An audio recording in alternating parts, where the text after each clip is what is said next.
Alright, only got 39 minutes. Uh, Hi, it's me, Jeffrey. Um, a few things I want to talk about today. Starting with my dream this morning, 111.1. Right before I woke up. Like, I had this dream, there was stuff going on, but the important point is that I was punching numbers on my phone, more or less in a calculator. But you know how dreams are. And there's lots of ways to punch numbers on your phone, but I was punching numbers on my phone. I looked at my phone and it said 111.1. And then instantly I woke up. Alright.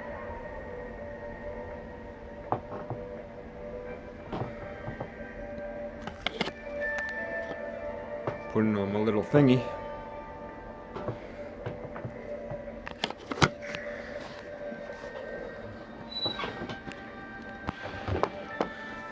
Let's see. Gotta line it up here. Don't want to waste too much time.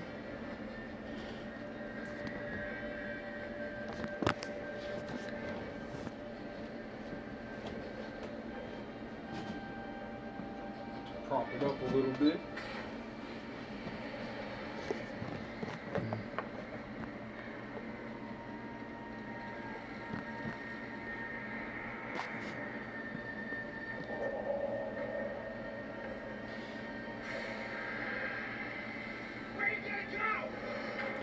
Cannot zoom.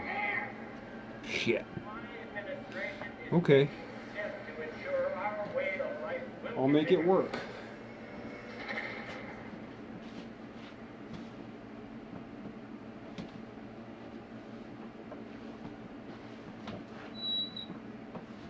I will make it work. What if I could put him in front of you? The man that ruined your life. Would you kill him?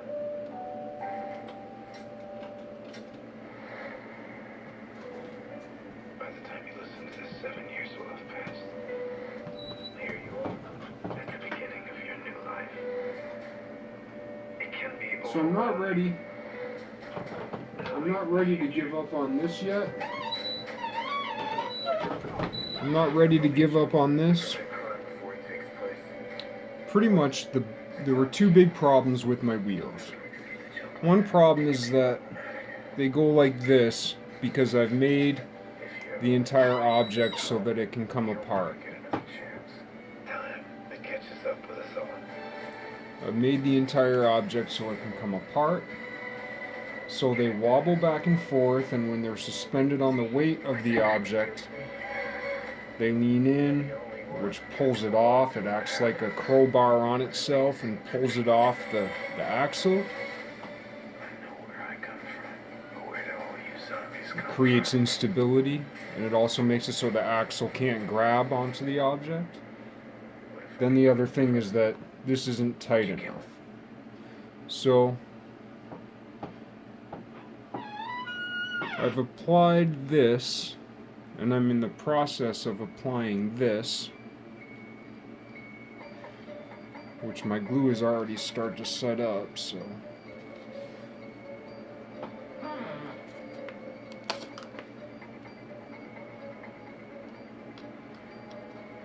I'm going to put these on, and then between this peg and this peg,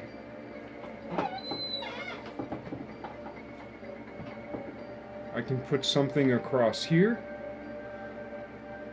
which will keep the wheel from wobbling, because it'll put pressure on the top, which will keep it from going in. And possibly, if I insert something right in here, just a piece of whatever, another piece of cardboard, just something really small, just to keep it from going this other way. If I put the stick across here, it'll keep it from going this way. If I put something behind, it'll keep it from going this way. It'll create more friction. But right now, the other problems I described are more of a problem than the friction this would introduce. Like I said, I know this isn't going to be my be all end all, but in a sense, it's my service to this object, which is a metaphoric service to myself. What do I mean?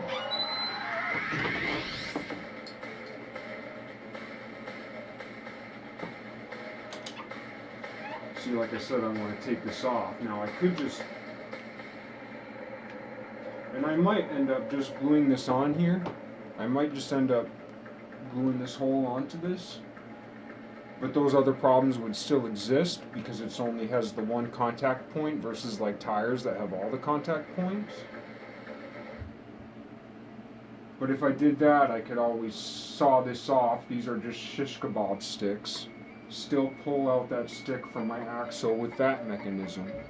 And then I'd still have I have other shish kebab sticks I could use. Perhaps I could lay them in here like a spare tire. It reminds me of watching a UN video. It was a video from years back of these dudes. It's weird how there's like this private contractor who was somehow negotiating this deal of shipping a UN tractor to some part of Africa that was difficult to get through, so he had to put together a truck, a driver, he had to, all these things, bureaucracy, money, flow, all that, so important, right? So anyway, there's this dude driving across this part of Africa that's hard to get through. There's all these problems. They blew out their axle. And there was like another dude riding with a dude. And they were like gangster basically. They were, well, it was like a white and I think it was like a white and a Latino dude driving through Africa. And like they blew this axle, they couldn't get any parts, they couldn't get payment until they had to get this UN. It was an enormously expensive piece of equipment that they're driving around on this basically piece of trash 18-wheeler. And to solve the problem, because they couldn't get parts, they were like stuffing, because they needed lubrication. So they're basically driving through Africa, shoving bananas into this axle for lubrication because it's like just junk, totally broken. They're shoving bananas into this thing for lubrication.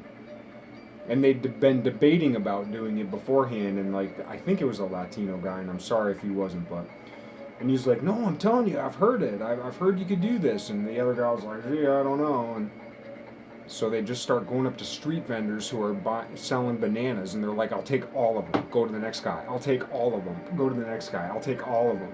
And they'll drive however many miles, shove a bunch more bananas in this axle, drive however many miles, shove a bunch more bananas in this axle. Finally, they get to their destination. That's how the world runs, man. Because we're talking about all this 5K and all this, and like New York City and flashing lights, and Taiwan, and actually Kazakhstan, which in Borat was picked on, but it's going to be, I think, one of the most technological cities in the world eventually. But anyway, then you drive around here, and it's just like a bunch of sticks with a bunch of wires on it, and electrical dudes and tree cutters, clipping nature away from these electrical lines, and like dudes, and when you look at the electrical wires and stuff, yeah, I mean it's massive industry, and it's awesome, and it's amazing, and like so much work is put into it, but like there is still this aspect of like the entire world is just being patched together.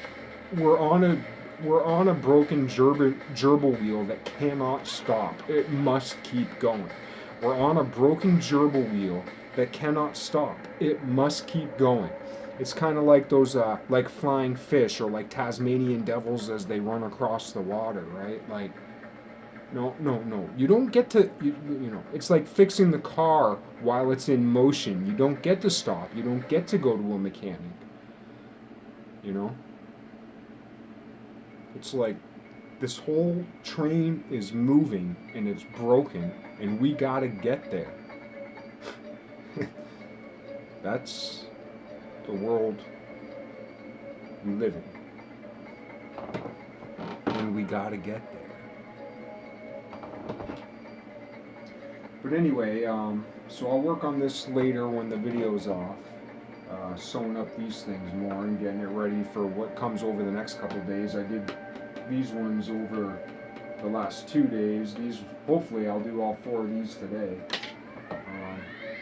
But today what I'm doing,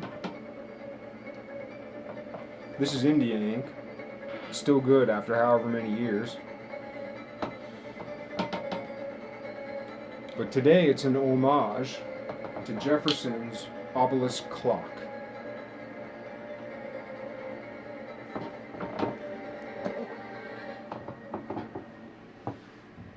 Now I'll put that down, put my brush down.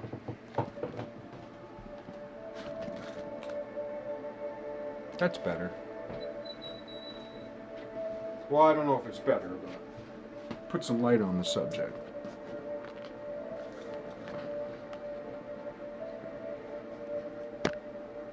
Oh yeah, that looks ready. Can we get this guy in there? Chappie? I do love Chappie.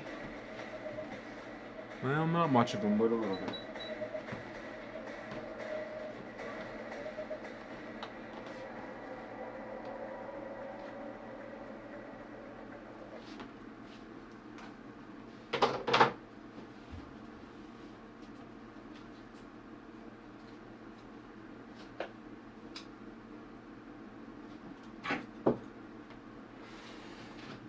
So before I do this, and I think I've mentioned it before, like, I think I've mentioned before about dreams, quote unquote, prophesizing the day. So I got up this morning, the election was on my mind, and I was thinking about the Obama election, and I was thinking about what's going on now with Black Lives Matter, and I'm thinking about how they're doing Occupy the White House, like today I think it started. And I used to be big into Occupy Wall Street when that first started, years back, you know, Occupy. And when I think of all that stuff, and then I think of Obama, and I think of all that, and I think of Occupy, and I think of Black Lives Matter. When I think of black dudes, the first dude I ever think of is Dick Gregory. Always. Well, Harriet Tubman, Dick Gregory. And Oprah. I love Oprah. So what? Oprah changed the world, man. It's fucking awesome.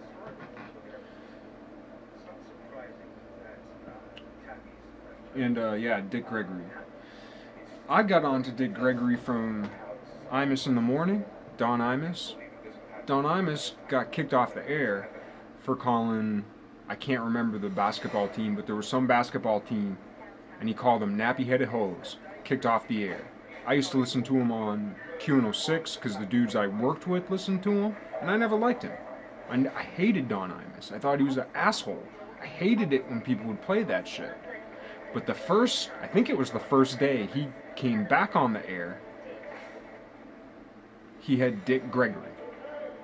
And ever since then, I was like, when Don Imus spoke, I perked up, and ever since then, I got into Dick Gregory. And he played like, it was the whole entire show, Dick Gregory, and then he did it again not long after that.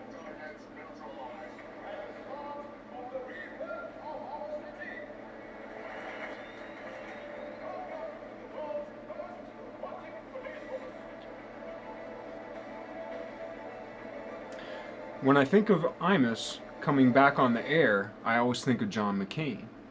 Because I'm convinced that John McCain became the Republican nominee because Don Imus came back onto Q106, which played all over, I mean, he was on other stations too, but which played all over New Hampshire.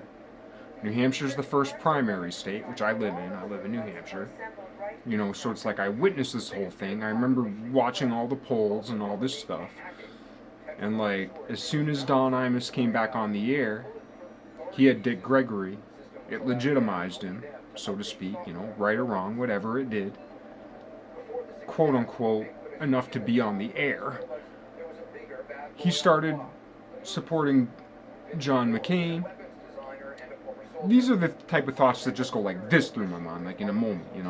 But I just think about the same shit over and over, but it's like a billion data points of the same shit over and over. And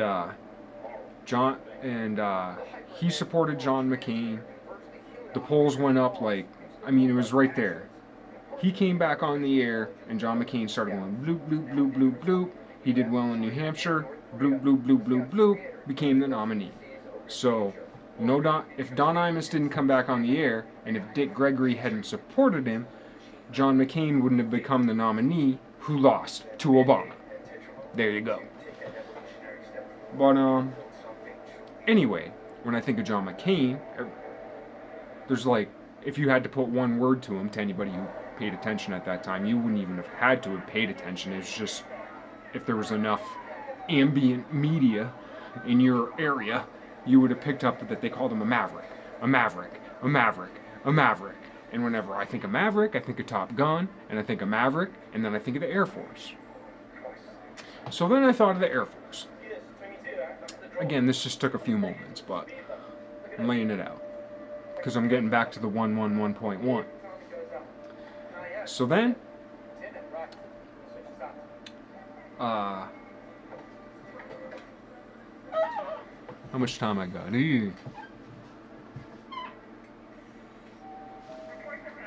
And also, this has to do, this is what a great tie-in, and I didn't even plan this part of it, but what a great tie-in. Thomas Jefferson and his slave girl mistress, I forget her name. Please don't hate me for forgetting her name. I've heard Thomas Jefferson 5 billion times.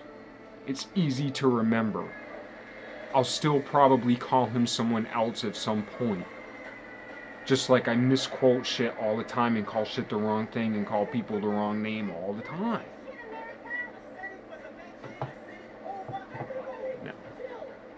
Okay, I'm just going to go ahead and say it right now. Thomas Jefferson's name weren't Thomas Jefferson, and whatever his historical lover wasn't her real name either. So it don't even fucking matter anyway. But because they were part of the Underground Railroad, not in the early days, not just before it was a thing. The Underground Railroad has been going on for thousands of years, and it's still going on. There's still an underground railroad, the same exact one.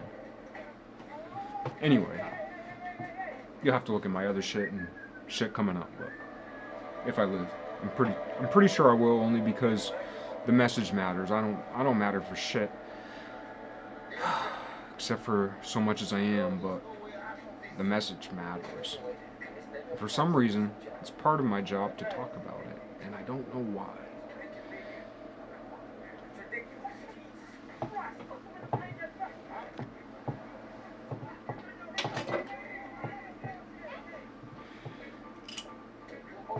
But yeah, it's a good tie-in.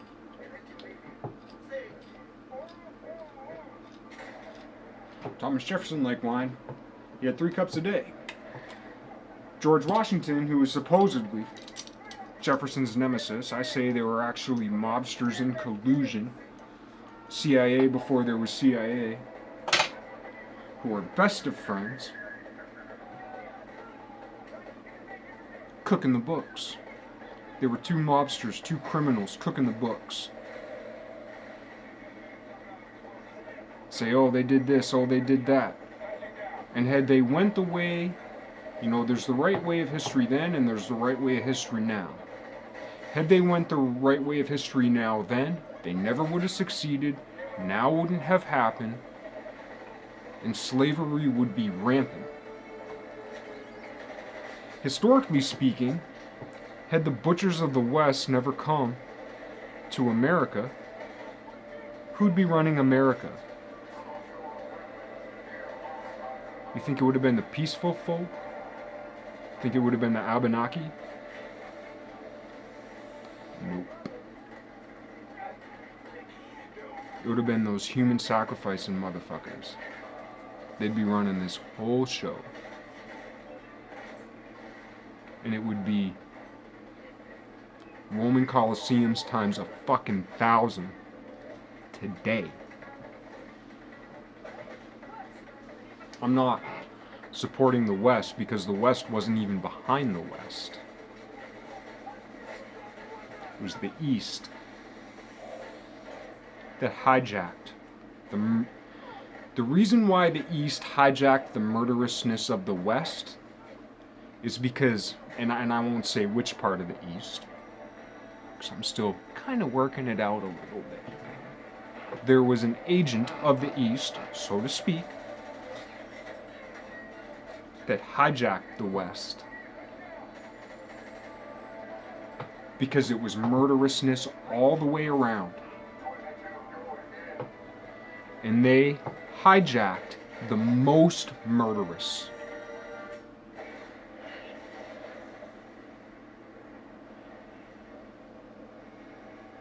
To stop the murder. Does that make sense?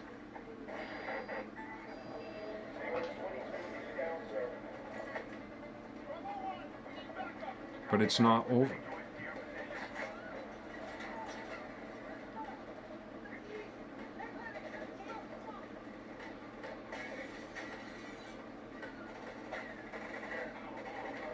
You know, not all whites were the same. Not all Asians were the same. Not all the West was the same. Not all of Africa was the same.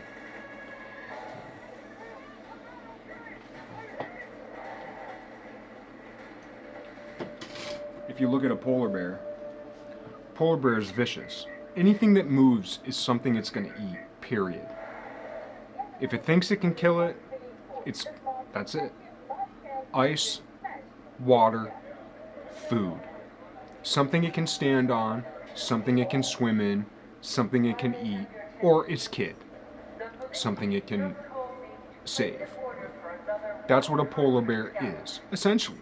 Like, at least symbolically. That's what it boils down to. A polar bear is something that swims in water to go eat something, walks on land to go eat something. The only thing it doesn't eat is its kid. Everything else that moves, that isn't ice and water, it eats.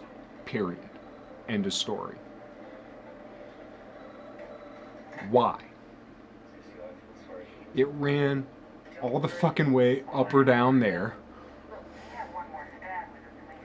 It ran to the cold because that was the only place where it could survive, where something wasn't gonna fucking eat it. However it evolved, you know. Maybe we're not supposed to be everywhere. Maybe sometimes we only go to new places because of the horror that ought not be. Okay.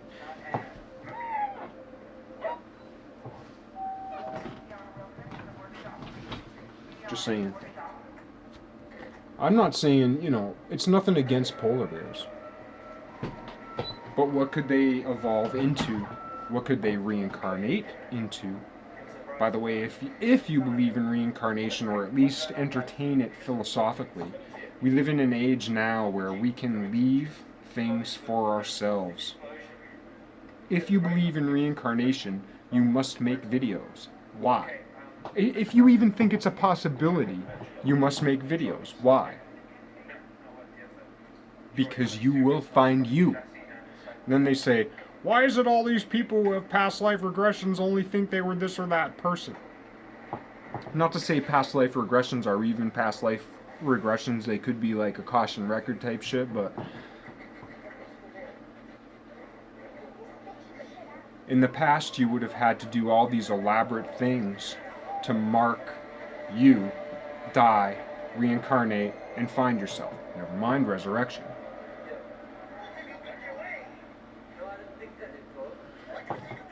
spontaneous combustion.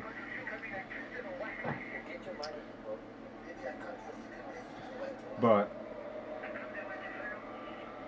you gotta make videos if you believe in reincarnation, because you might come upon your own crime. Imagine watching yourself talking to you.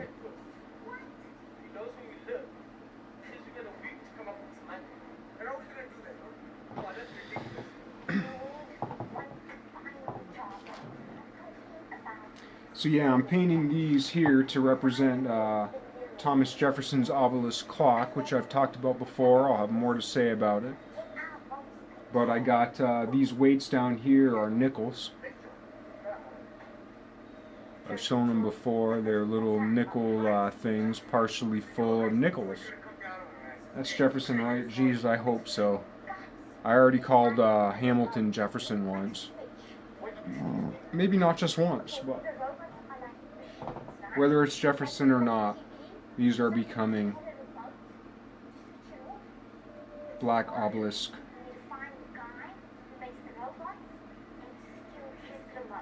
pendulums.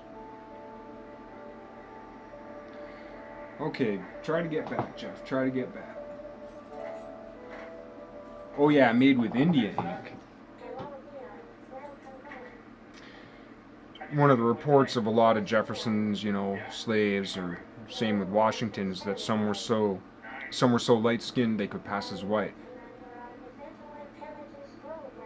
Both Africa, especially northern Africa, India, all that whole area around Turkey, Pakistan, Iran,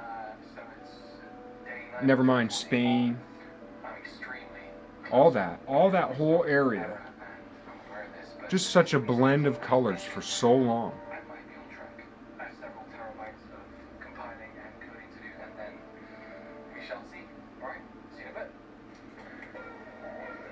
You'll also notice that it's kind of like how some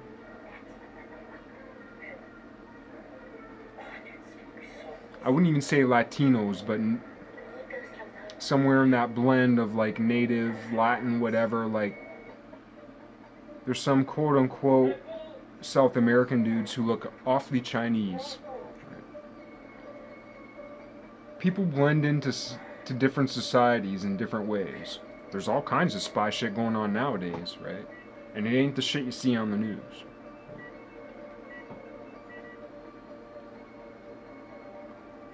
But there's an awful lot of Africans. What's that even mean? Now, I'll refer you to, what the fuck's the dude's name? Famous dude.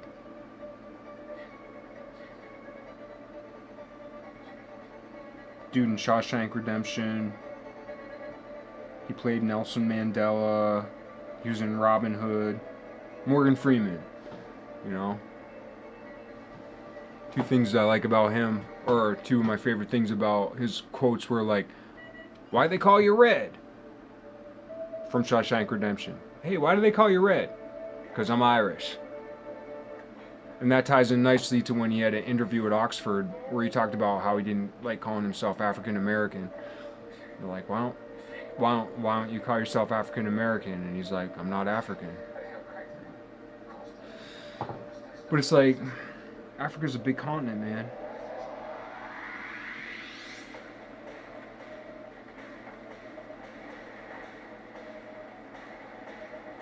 But yeah, I mean, here I am trying to build up the suspense, but there's no suspense. There were plantations and farms in the South that were essentially motherfucking hardcore mole CIA type shit before that shit existed that we knew of. Infiltrating the system to destroy it. To destroy it around the world. And it's still happening today. Never mind all the other human trafficking and all the fucking child trafficking, prostitution trafficking, multi-billion-dollar industry. Heard it on NPR years ago. And it's just like, oh. And that's, and once that's done, there will still be an underground railroad. Dion, Tetraval is very happy with you. The scouts are a huge success. So anyway, well, at least I started. I don't have time to paint all these. I got to get to the 111. So then I was thinking of Maverick, and I was thinking of Air Force. And when I thought of Maverick and Air Force, I thought of armed forces. Then I thought of armed, mixed the letters around, dream forces. And then also when I was thinking of armed forces, I was thinking of the Indian god. I'm not even sure if it's Krishna or however many gods, but it's like a big circle, got the legs up and the matrix arms all around, right? Armed forces. Then of course, I think about 9 years ago, the entire military was put under the command of the Navy. I don't know if people know that. It was on NPR. Just a blurb. It was like 5 seconds, never heard it anywhere else. Yeah, the entire military was put under the command of the Navy, which means that in America, as far as armed services go, naval law applies. That also reminded me of the 4 elements, because you got earth, air, water, fire. That relates to the 4 elements. Except it's funny that the Marines are part of the Navy. The Marines represent fire, because they have the firepower. Army's the earth. Earth, air, Air Force, water, Navy, fire, Marines. They have all the firepower. But in America, I mean, now everything's part of the Navy. So that's an icosahedron. Everything's in the icosahedron now. Which means, when that happened, that meant it is the age of Aquarius, by the way. God, I might have to make another video. Fuck. So when that happened, it meant it was the age of Aquarius. It also meant that the warrior of peace has come.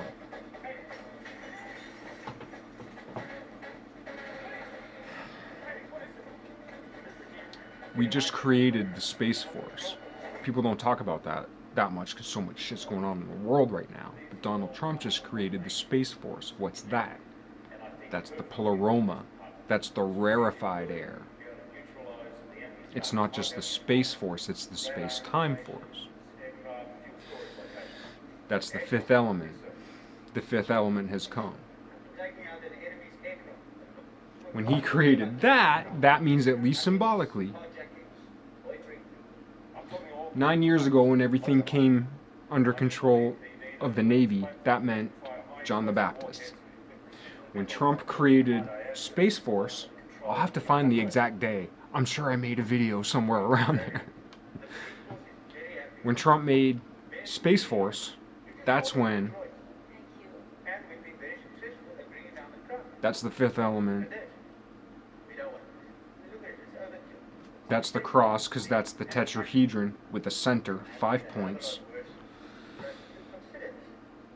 Came. Anyway, so that's what I was thinking, like I said. And so then I got to thinking about, so I thought about Dream, and I thought about armed forces.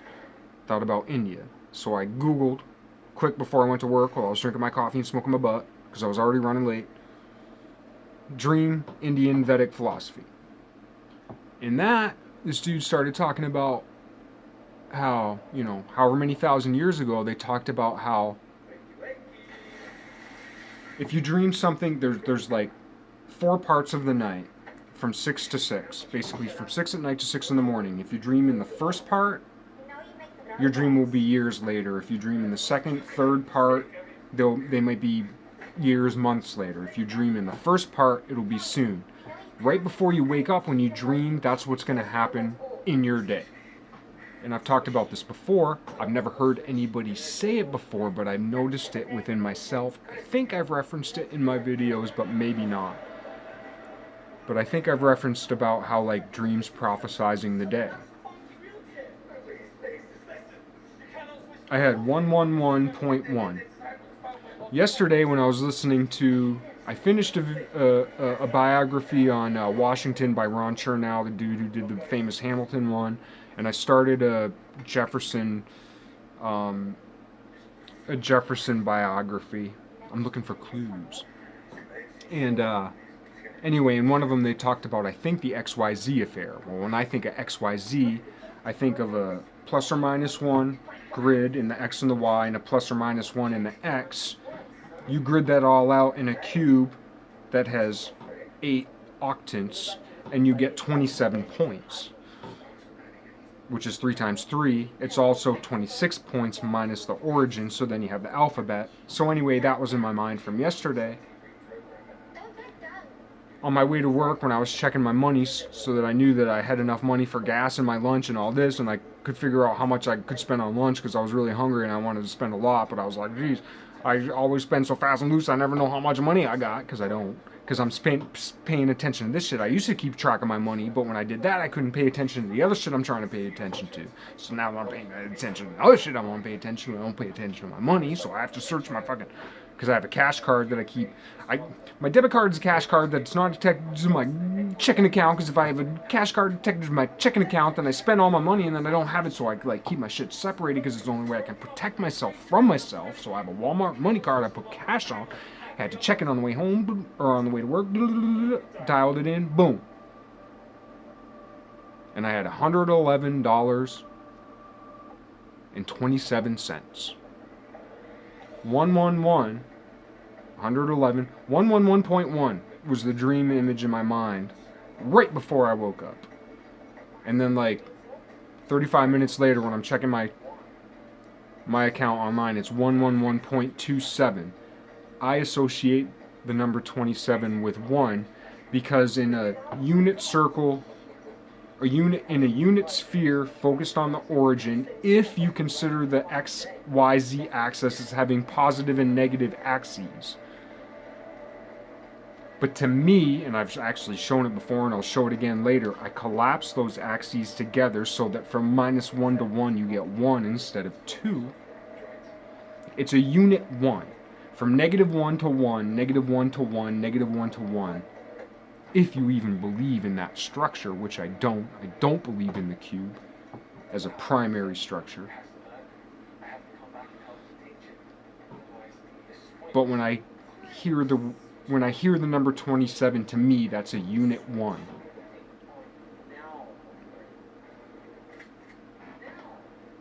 Which is 3 cubed. 3 cubed, if you turn the 3, you get omega, omega, omega.